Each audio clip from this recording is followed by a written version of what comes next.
du pays, Cuba demeure un phénomène sportif. Mais voilà, ici, tout est fait pour que le sport et les sportifs aient la même considération que les autres composantes de la société. D'ailleurs, c'est une volonté clairement affichée par les dirigeants du pays. Cuba se doit d'être une grande nation sportive. Le sport à Cuba est un droit du peuple. Le sport est une partie indissociable de l'éducation. Il ne suffit pas de l'écrire, il faut se donner les moyens d'appliquer une telle résolution. Pour cela, on a construit des écoles spécialisées. On en dénombre une 50aine réparties dans les 14 provinces de l'île. On a également pensé à l'encadrement avec plus de 32 000 professeurs d'éducation physique, ce qui représente un professeur pour 360 habitants. Sans oublier les infrastructures, plus de 40 grands stades capables d'accueillir 5000 personnes et plus. Voilà pour la base de l'édifice. En ce qui concerne la matière première, pas de problème, on la puise dans les écoles. Le premier maillon de détection, c'est dans les provinces et fondamentalement à partir des écoles. Les écoles des provinces ont des compétitions entre elles au niveau des communes.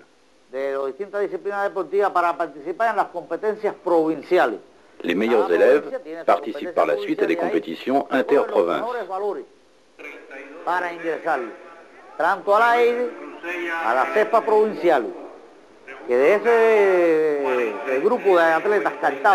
Là, les meilleurs jeunes sont sélectionnés afin de prendre part une fois par an à des Olympiades qui se nomment Jeux scolaires.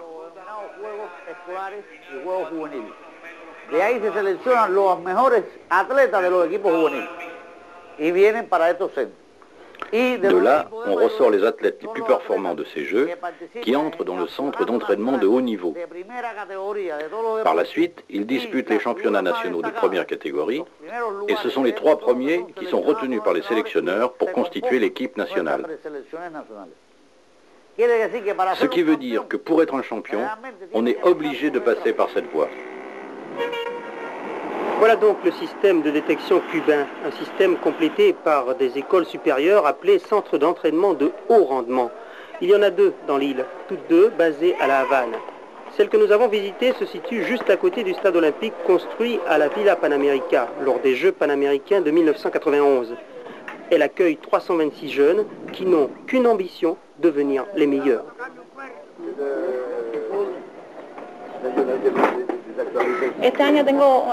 Moi, cette année, j'ai de grandes ambitions concernant mes performances sportives. J'ai l'intention de participer au championnat du monde et de le gagner. Depuis un certain temps déjà, je rêve de battre le record du monde et c'est mon principal objectif cette année.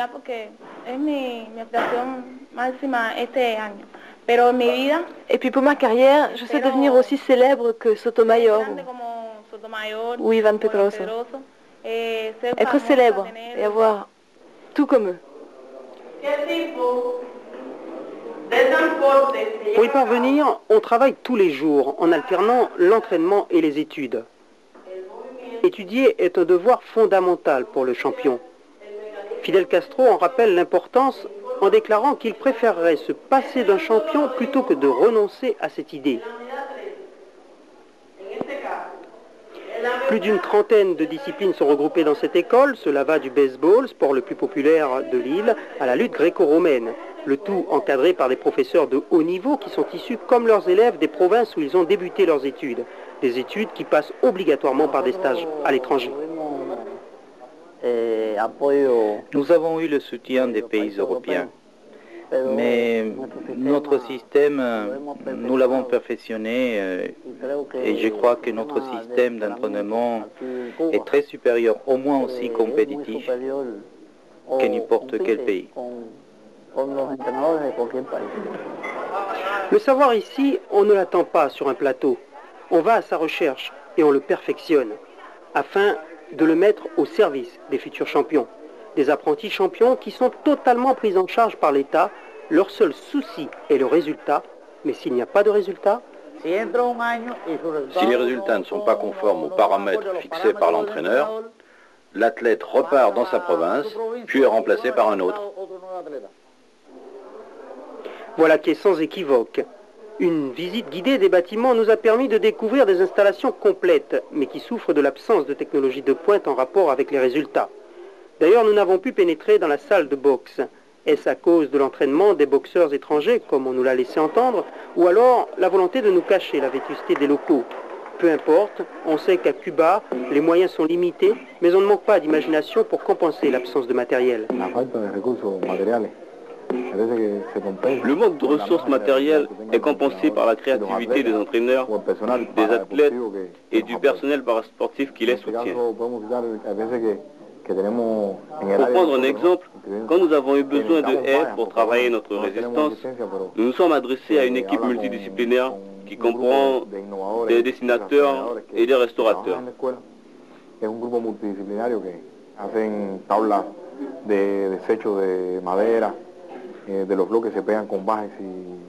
À partir de planches de récupération, ils ont conçu et fabriqué des haies. Elles ne sont pas idéales, mais résolvent le problème. C'est ce pouvoir d'adaptation et de lutte perpétuelle qui fait de Cuba une nation incontournable du sport. Nombreux sont les sportifs qui viennent pour se perfectionner et préparer les grands événements. Cuba, à la recherche de devises, après avoir ouvert l'accès à ses plages, a fait de ses connaissances sportives un tourisme qui pourrait devenir lucratif. Les conditions d'hébergement sont aussi bonnes que dans un hôtel. Il y a une discipline sportive, une alimentation équilibrée pour l'athlète. Il y a des horaires d'entraînement, il y a aussi un horaire pour aller se coucher, car le lendemain matin, il faut s'entraîner.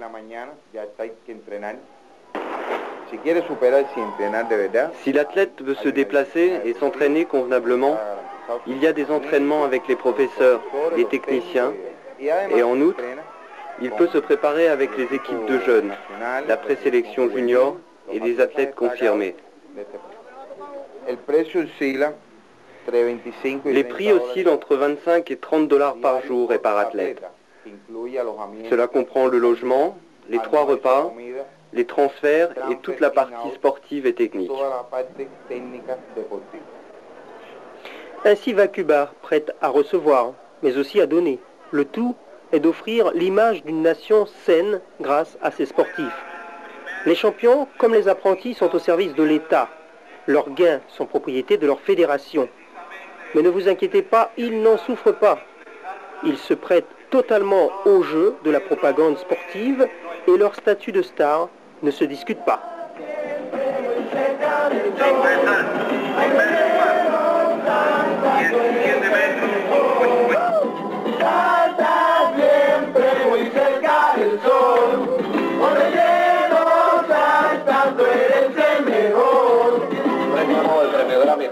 Saltador, no hay ley de gravedad para tu cuerpo. Mágico Mayanera tiene tu pierna, Mayanera tiene tu pie. Siempre pueblo certero como equipo de Chancó. Al mundo este hombre camino en el mismo firmamento, su nombre se grabó. El amigo Saltador, el príncipe se convirtió.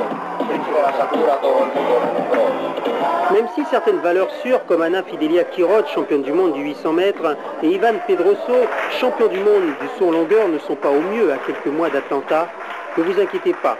Une nouvelle fois, Cuba sera prête à débarquer en Géorgie avec l'ambition suprême de remporter une pleine corbeille de médailles sous les applaudissements américains.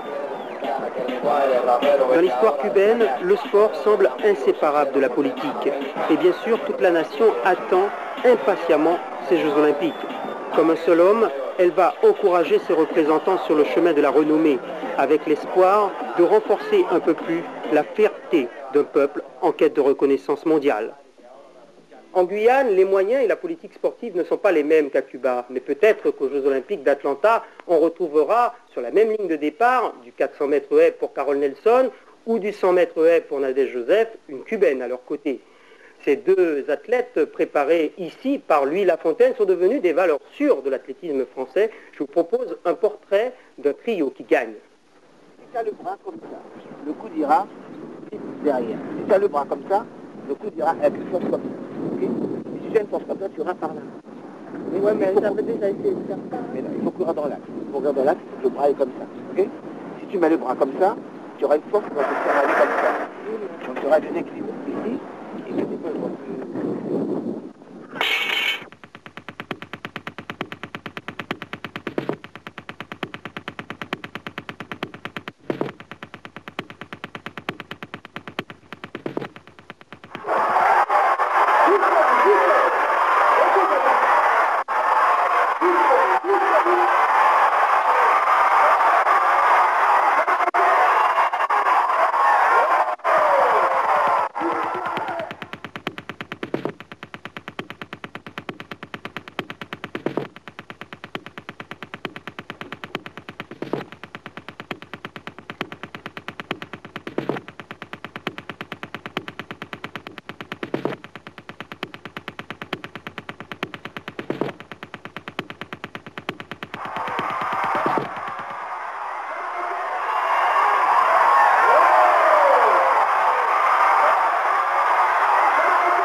Sans en avoir l'air, avec 8 titres de championne de France pour Carole et 4 pour Nadège, voilà l'un des plus beaux palmarès du sport en Guyane.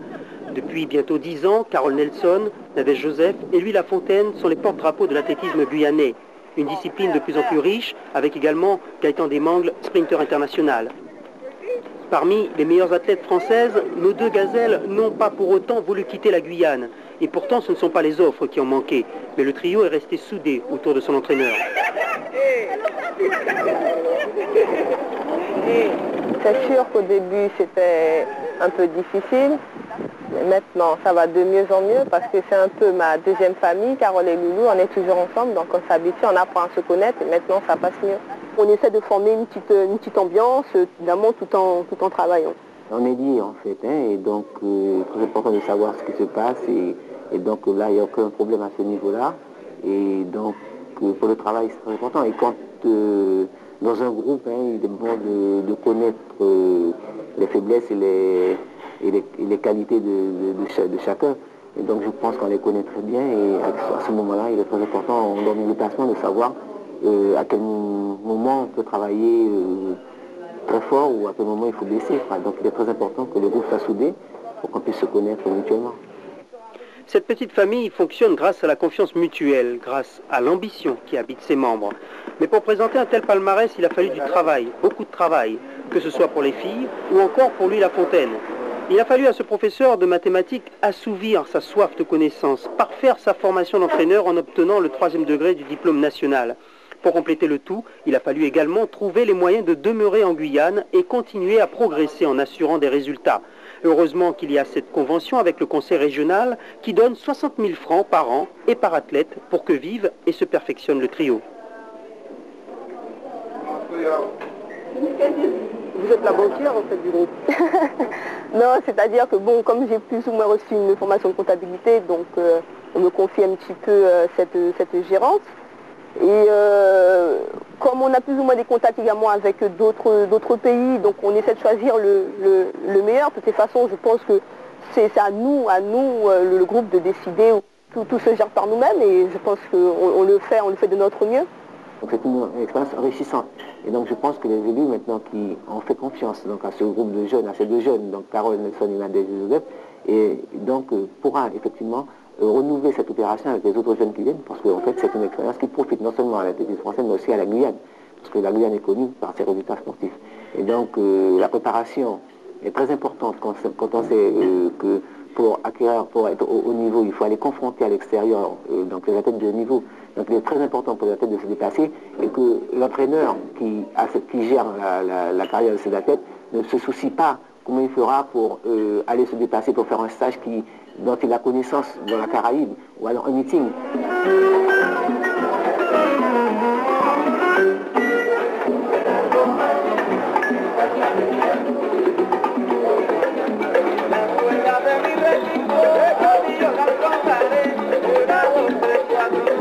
Ce financement a permis au trio de se rendre en stage 2 fois aux Antilles, 2 fois aux USA et 4 fois à Cuba. Des séjours précieux, à l'image de ceux vécus dans l'île de Fidel Castro, où l'échange n'est pas quantifiable, tant il est riche, grâce à la qualité des techniciens locaux. Le club cubain, je pense qu'il est très ouvert. Hein. Je pense que même au niveau des entraîneurs, on est très bien accueillis. Et je pense que pour les athlètes, c'est très bien parce que les athlètes s'entraînent avec le haut niveau. Et tous les jours, les athlètes côtoient le haut niveau et c'est très important. Donc, par exemple, Nadé s'entraîne souvent avec Ayuska Lopez, et donc ça lui apporte beaucoup parce que bon, pendant 15 jours, quand nous faisons 15 jours de stage, c'est 15 jours d'entraînement avec un athlète de haut niveau de la valeur d'Ayuska. Et pour Carole, c'est pareil.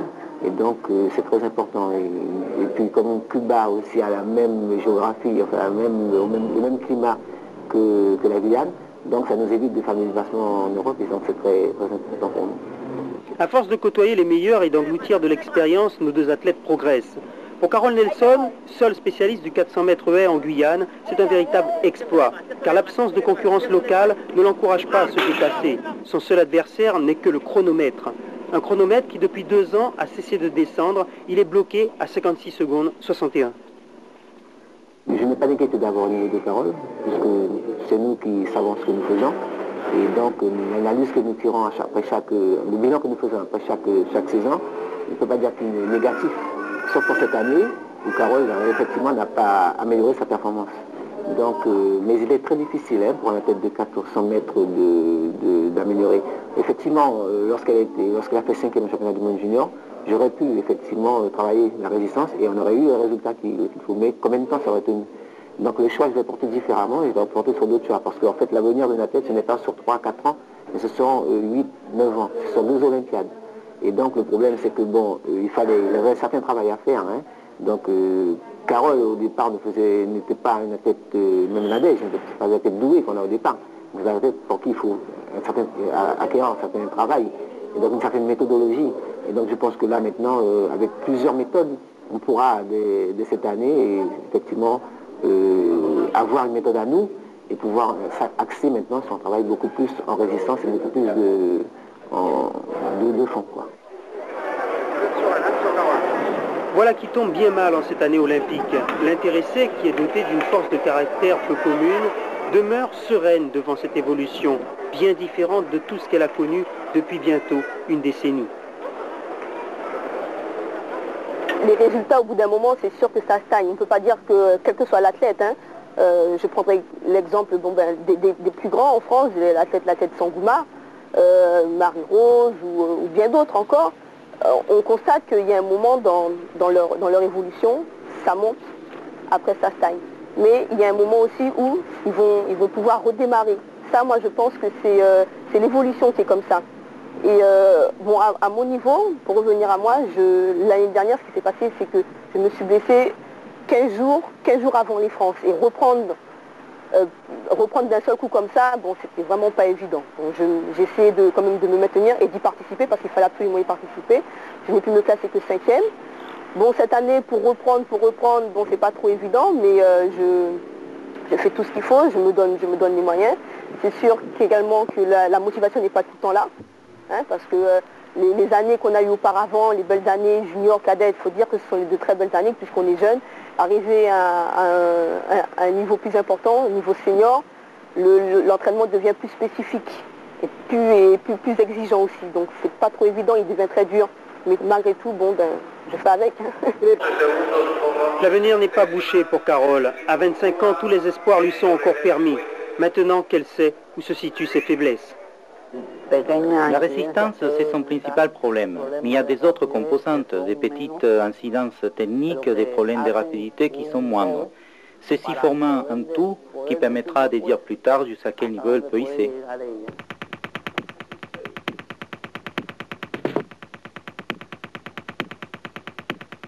Mais le temps presse, il faudra très rapidement renouer avec des chronos plus proches des 56 secondes afin de réaliser les minima fixés à 56 secondes 14 centièmes pour Atlanta. Et surtout, reconquérir un titre perdu l'an dernier au profit de Marie-Josée Pérec.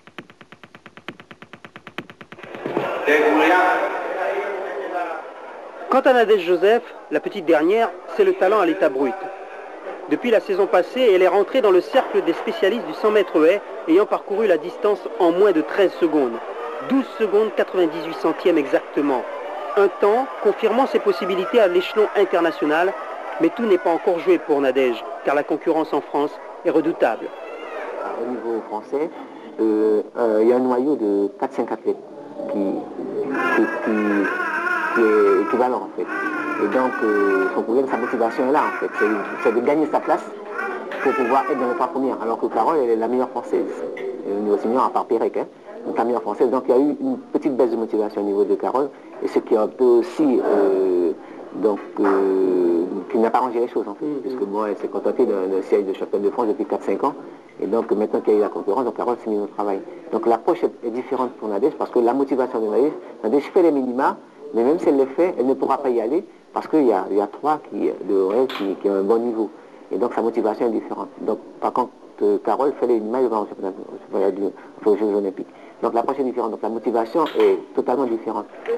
Nadège devra réaliser au moins 13 secondes 14 centièmes pour espérer être en Georgie. Son entraîneur cubain est confiant. Si l'on accepte les athlètes américaines, elle est la 2e meilleure athlète sur le 100 mètres haies. Comme nous l'avons bien expliqué à Louis, si la Guyane participait comme pays aux Jeux olympiques, elle serait finaliste.